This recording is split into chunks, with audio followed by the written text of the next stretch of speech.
Yeah, it means more of this, more empty ferry docks. Fewer workers will mean fewer boats, which means fewer crossings and more headaches for passengers. These three ferry workers have a combined 35 years of experience. Chief Engineer Craig Henriksen notched 23 of those years, a career that is now coming to an untimely end.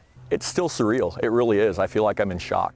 Craig is a father of 5. He was granted a religious exemption for the mandate, but he says the ferry system refuses to make any accommodations that would allow him to keep working. I applied for other accommodations, like maybe driving a snowplow or something, you know what I mean? Anything, nothing. They won't accommodate me in any way, shape, or form.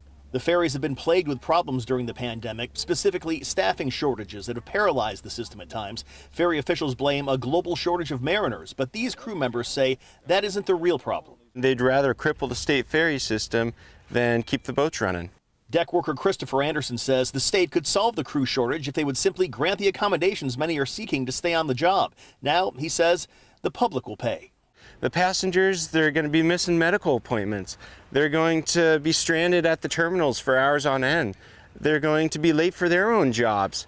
It has a big ripple effect.